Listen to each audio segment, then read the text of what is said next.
नमस्कार दोस्तों, UPSC mania में आपका स्वागत है। आज हम डिस्कस करेंगे 21 मई 2020 का द हिंदू समाचार पत्र। तो हम सबसे पहली महत्वपूर्ण न्यूज़ की तरफ चलते हैं। एम्फान चक्रवात जो है पश्चिम बंगाल और उड़ीसा के तट पर आ चुका है। कल उसने 2 बजे दस्तक दी। तो इस चक्रवात के बारे में हमने डिस्कस किया है कि सुपर साइक्लोन था और ये इसका नामकरण किसने किया है? थाईलैंड ने किया है। इसको हमने बात किया था। तो इसे हम देखेंगे आज थोड़ा-सा इससे जोड़ के कुछ नई खबरें हैं, जैसे कि इसका चक्रवात का क्या प्रभाव होता है।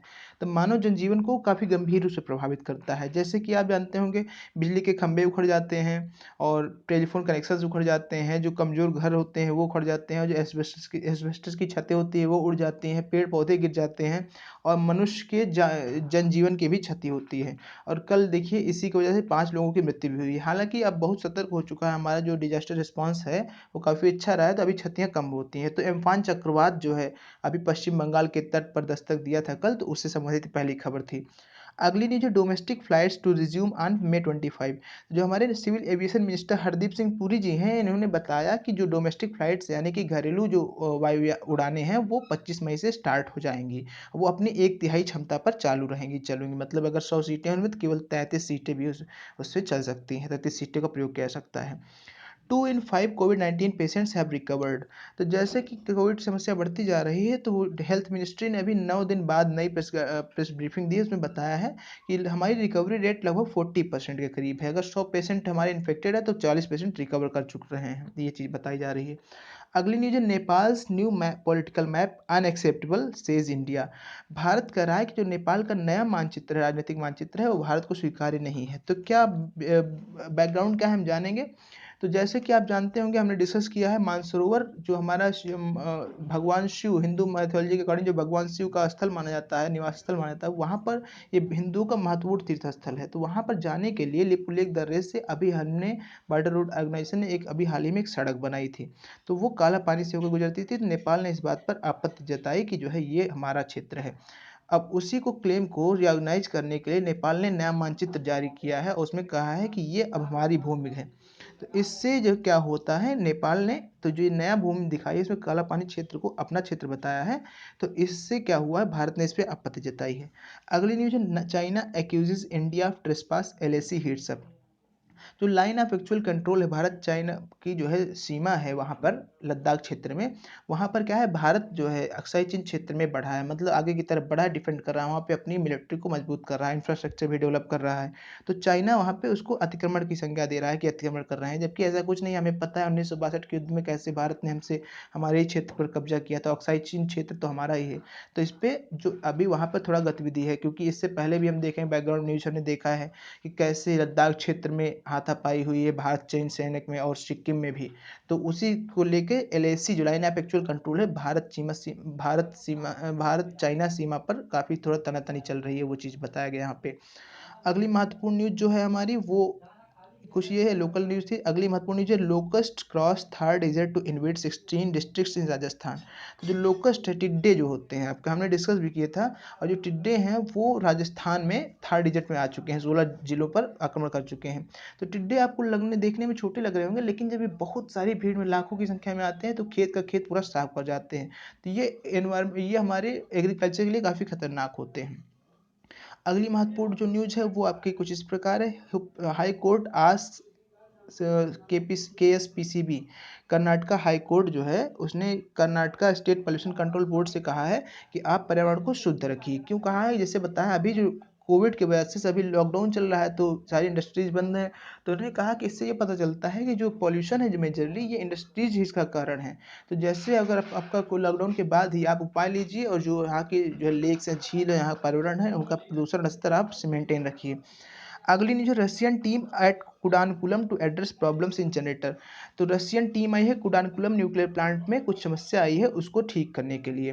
तो कुडानकुलम कहाँ पर है, तमिलनाडु में है। तो कुडानकुलम जगह पर एक न्यूक्लियर रिएक्टर स्थापित किया गया है भारत द्वारा, वो किसकी मदद से, रसिया की मदद से। तो ये आपका प्रेशराइज्ड हैवी वाटर रिएक्टर का सबसे मतलब एग्जाम्पल, ये सबसे नई टेक्नोलॉजी है न्यूक्लियर एनर्जी के उत्पादन के लिए। तो कुडानकुलम में हमारा pressurised heavy water based reactor है, ये किसकी मदद से तैयार किया गया है, रसिया में। ये चीज़ आपको जानने की आवश्यकता है। इस पे 1000 मेगावाट के 6 प्लांट मतलब 6 प्लांट लगेंगे, 6 रिएक्टर्स लगेंगे।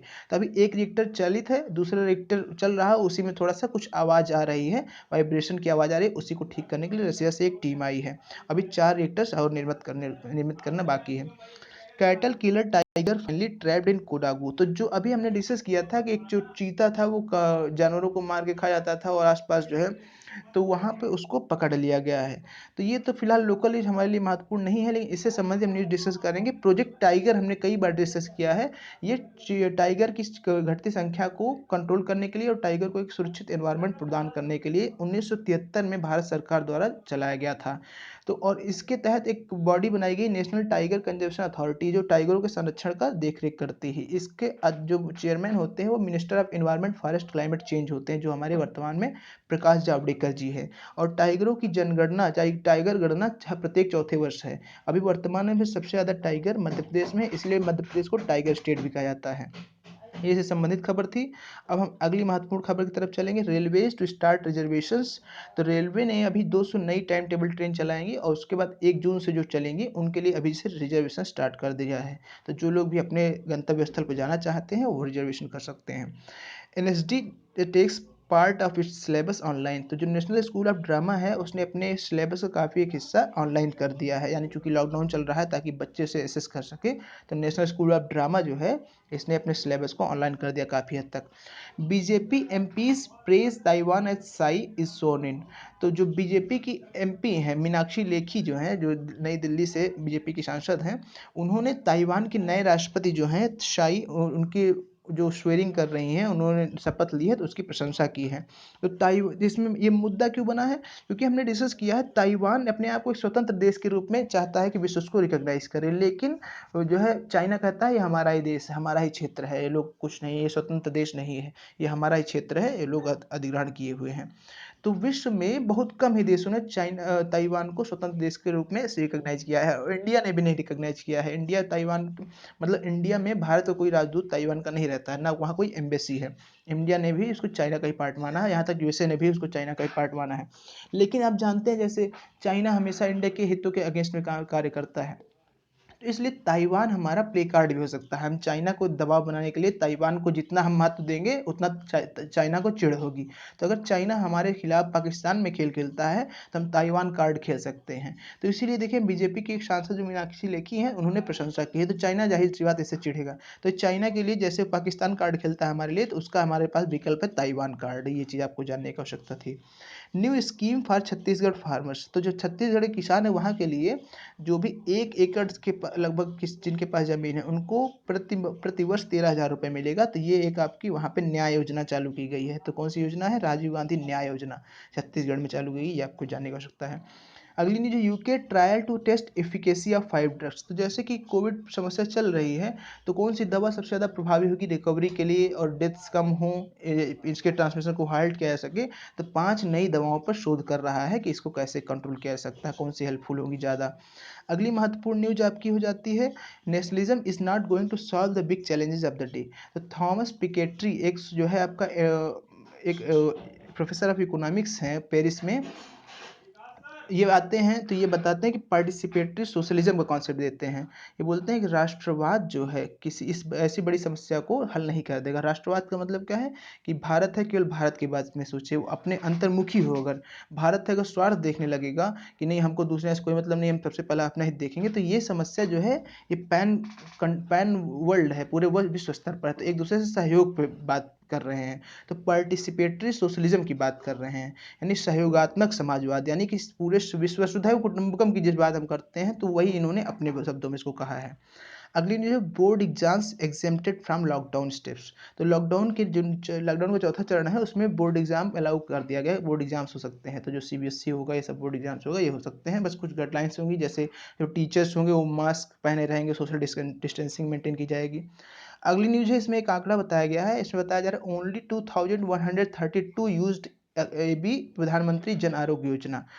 For covid treatment. तो केवल 2132 पेशेंट्स ने आयुष्मान भारत प्रधानमंत्री जन आरोग्य योजना को प्रयोग किया है। तो आयुष्मान भारत योजना कौन-सी हम जानते हैं, यूनिवर्सल आपका ये स्वास्थ्य बीमा योजना है। इसमें क्या था कि प्रत्येक परिवार को, यानी जो भी परिवार रहेंगे, जो योग्य परिवार है, उनको 5 लाख रुपए का वार्षिक बीमा मिलेगा।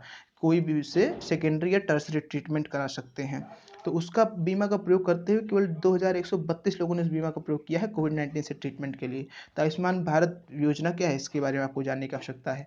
अगली न्यूज़ है, 60% of farmers faced losses find survey. तो एक सर्वे के दौरान पता चला कि जिस लॉकडाउन की वजह से 60% फार्मर प्रभावित हुए, उनको नुकसान झेलना पड़ा है।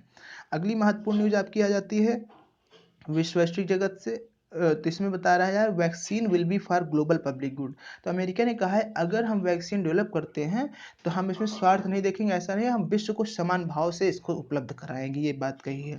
अगली न्यूज़ है, एक यूएस की डिप्लोमेट ने कहा है border disputes a reminder of the threat posed by China. जो एक यूएस की डिप्लोमेट है वो कह रही हैं कि जैसे आप देख रहे होंगे हाल ही के दिनों में चाइना कैसे भारत से जो है सीमा विवाद पर उलझा हुआ है और कैसे इसकी गतिविधि रही है, ये आप देखिए। तो साउथ चाइना सी में भी इसका विवाद है, जापान से भी इसका विवाद है। तो चारों तरफ देखिए कैसे बॉर्डर डिस्प्यूट्स चाइना के हैं। तो ये इसका इंगित करता है कि चाइना क्यों इतनी बड़ी समस्या है। तो जाहिर सी बात है यूएस से चाइना एक मतलब यूएस चाइना जो है यूएस के एक विकल्प रूप में खड़ा हो रहा है। तो यूएस को समस्या होगी, यूएस हमेशा उसका विरोध करता है और उसी बात को इंगित करते हुए कह रहे हैं कि ये हमेशा चाइना का जो बॉर्डर डिस्प्यूट है ये इंगित करता है किस प्रकार से चाइना अन्य देशों के लिए खतरा बना हुआ है। जैसे भारत चीन सीमा विवाद का भी इन्होंने जिक्र किया है। अगली महत्वपूर्ण न्यूज है, committed to deal with US Taliban. Taliban कह रहा है कि हम अपनी जो डील हुई है यूएसए के साथ उससे कमिटेड हैं, हम उससे भटके नहीं हुए, उसी पे हम अडिग हैं। तो क्यों ये मामला है कि सफाई क्यों देनी पड़ रही है, क्योंकि हाल ही में कुछ घटनाएं हुई, अफगानिस्तान में अटैक्स हुए हैं, मैटरनिटी हॉस्पिटल्स पे अटैक हुए हैं और भी अटैक्स हुए हैं। तो ये कहा जा रहा है कि तालिबान तो अभी भी अपने पुराने रवैये को नहीं छोड़ रहा है, वो अब भी आतंक फैला रहा है और वो कह रहा है हम शांति समझौते कर रहे हैं।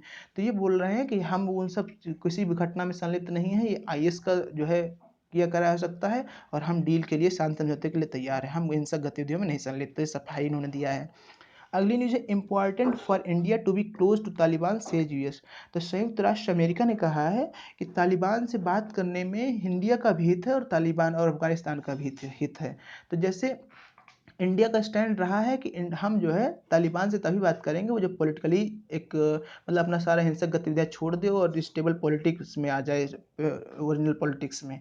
तो लेकिन जो अफगानिस्तान शांत समझौता हुआ था उसमें भारत को जो है उस वार्ता में भारत को बिठाया नहीं गया और अब ये कह रहे हैं तालिबान से आप सीधे बात करो। तो भाई जी जाहिर सी बात, हमें क्या फ़ायदा होगा, हमें शांत समझौते में बात कराई नहीं गई, हम तालिबान से बात करेंगे तो तालिबान को हम लीगैलिटी दे देंगे और उस बात में मुख्य वार्तालाप में हमको कोई अंश भी नहीं मिला। तो इसलिए हम बात करने के इच्छुक नहीं है, जबकि यूएसए इंसिस्ट कर रहा है कि हमें तालिबान से बात करें, तालिबान से बात करके ताकि इनको लीगैलिटी मिल जाए कि यानी इंडिया भी तालिबान को स्वीकारता है। तो जबकि हम ऐसा करेंगे नहीं।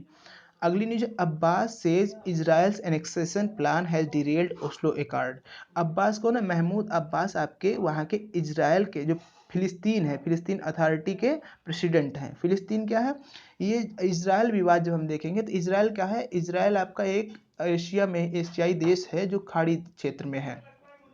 तो इजराइल का अस्तित्व 1947 में आया था, इसका अस्तित्व संघर्ष पे बटा हुआ है। जैसे कि एक फिलिस्तीन देश था, वहाँ पे एक देश था तो फिलिस्तीन मुस्लिम पॉपुलेशन थी, वो फिलिस्तीन देश की मांग करती थी, जबकि जो यहूदी देश थे तो यहूदी पॉपुलेशन थी उसने कहा कि इजराइल यहाँ पे होगा। तो इसमें एक लंबा संघर्ष हुआ और अभी भी संघर्ष जारी है। तो जो मुस्लिम पॉपुलेशन है वो फिलिस्तीन देश की मांग करती है और जो इजराइल है वो तो अपना यहूदी देश है ही है। तो एक ओस्लो समझौता हुआ था 1993 में, उस समझौते का अनुरूप ये हुआ था कि भाई जिसके पास जो भूमि है वो अधिग्रहण उसी पर रहे और फिलिस्तीन को भी जो है उसमें रिकॉग्निशन दिया गया और इजराइल को भी। तो यानी जो अभी वेस्ट बैंक टेरिटरी है, गाजा पट्टी है, गोलान हाइट्स हैं, ये क्षेत्र आपको फिलिस्तीन में आते हैं और जो शेष इजराइल है मानचित्र पे तो वो इजराइल में आते ही हैं। तो यानी इजराइल ने फिलिस्तीनी सरकार को पहचान दी और फिलिस्तीन सरकार ने इजराइल को रिकॉग्निशन दिया, दोनों एक दूसरे को माने, उसी आधार पर शांति समझौता अभी तक था। लेकिन अभी क्या हो रहा है, तो अभी क्या हुआ, जो बेंजामिन नेतन्याहू की नई सरकार हुई है तो उन्होंने कहा है हम वेस्ट बैंक जो है, वेस्ट बैंक टेरिटरी है, ये इजराइल से लगी हुई है, इस पे फिलिस्तीन का कब्जा है। तो इन सारी चीज़ों को आपको मैप पे देखना है तभी आपको स्पष्ट होगा। एक मैप आप बनाएंगे जो है देख के, गूगल से कहीं से देख के आप मानचित्र एक मैप बना लीजिए तो बेहतर होगा। तो फ़िलिस्तीन ने कहा मतलब अभी नई सरकार जो इज़राइल बनी है तो उसने कहा कि वेस्ट बैंक को एनेक्स करेंगे यानी अपने में मिला देंगे। अब फ़िलिस्तीनियों को ज़ाहिर-सी बात डर होगा तो उन्होंने कहा अब हम ओस्लो समझौते को नहीं मानते हैं क्योंकि इज़राइल ने खुद ही इस समझौते के विरुद्ध जा रहे हैं। तो ओस्लो समझौता किससे संबंधित है? इज़राइल और फ़िलिस्तीन को अस्तित्व से संबंधित है। अब महमूद अब्बास फ़िलिस्तीन के अथॉरिटी हैं, उन्होंने कहा ओस्लो समझौते का कोई अस्तित्व नहीं रहेगा। तो ओस्लो समझौता क्या है? ये चीज़ हमको जानने की आवश्यकता है। अगली न्यूज़ है Cambridge varsity goes online till 2021। जो कैम्ब्रिज विश्वविद्यालय है वो 2021 तक के लिए ऑनलाइन सारी सुविधाएं अपनी उपलब्ध करा दे रहा है। अब 2021 तक ऑनलाइन रहेगी। Israel and Iran take their battle online. तो इजराइल और ईरान ईरान देखिए शिया देश है, इजराइल यहूदी देश है, तो इजराइल ईरान में हमेशा संबंध में हमेशा कटुता रही है, खास करके फिलिस्तीन मुद्दे पर। तो जो है इजराइल आपका फिलिस्तीन का समर्थन करता है क्योंकि मुस्लिम देश होने के नाते। तो अभी क्या किया है इजराइल ने ईरान के जो साइबर अटैक कर दिया, वहाँ के कुछ इंपॉर्टेंट कंप्यूटर सिस्टम्स को हैक कर लिया है। तो जो इनके बीच में मतभेद था ऑनलाइन भी जा चुका है, ये चीज़ कहा जा रहा है। अगली न्यूज़ है इकोनॉमिक सेक्टर से related. Cabinet approves 3 lakh crore funding for MSMEs. तो जो हमारी एमएसएमईज है उनके लिए 3 लाख करोड़ की फंडिंग का प्रावधान था। जो आत्मनिर्भर भारत पैकेज था 20 लाख करोड़ का, उसमें 3 लाख करोड़ की कोलेटरल फ्री फंडिंग की बात हुई थी कि बिना कोई कोलेटरल जमा किए लोन ले सकते हैं। तो उसको कैबिनेट ने अप्रूवल दे दिया है, वो बात कही जा रही है। अब अगली महत्वपूर्ण न्यूज़ है वो IIT Guwahati takes Trojan horse route to fight Alzheimer disease. Alzheimer disease से लड़ने के लिए आईआईटी गुवाहाटी ने एक ट्रोजन हॉर्स माध्यम अपनाया है। तो अल्जाइमर डिजीज़ क्या होती है? ये भूलने की बीमारी है कि जल्दी-जल्दी आप कोई चीज़ भूल जाइए तो अल्जाइमर डिजीज़ होती है। इसका कारण क्या होता है कि एक होती है आपकी एक एमेलॉइड प्लेग होती है। एमेलॉइड एक जो है वो है सब्सटेंस है जो जाके आपके न्यूरॉन्स पे वहाँ पे जमा हो जाती है, नर्व सेल पे। तो जब उस पे जमा हो जाएगी तो आप चीज़ों को भूल जाते हैं। तो ट्रोजन क्या है? ट्रोजन आपका एक ग्रीक माइथोलॉजी, ग्रीक कहानियों का एक कैरेक्टर है। उसमें क्या होता था, एक काल्पनिक घोड़ा होता था, उसके अंदर जो है सैनिक छिपा दिए जाते थे और दुश्मन देश में वो घोड़ा, लकड़ी का घोड़ा या फिर मतलब घोड़े के आकार का कोई वस्तु बना के दुश्मन के क्षेत्र में उसको घुसा दिए जाते थे।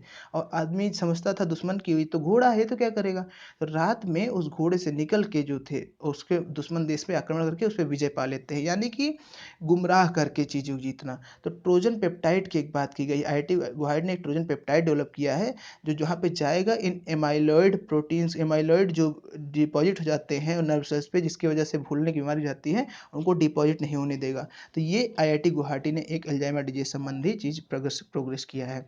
तो इनके आधार पे हम प्रश्नों को जो रहेंगे वो कुछ थोड़े से टेक्निकल प्रॉब्लम्स की वजह हम इनके साथ प्रश्न आपको नहीं दिखा पा रहे हैं, उसके लिए हमें खेद है। प्रश्नों को हम कमेंट बॉक्स में डाल देंगे, उनका जवाब आपको कमेंट बॉक्स में ही रिप्लाई में देना है। तो ये थी हमारी आज की डिस्कशन। बहुत बहुत धन्यवाद मित्रों। Thank you.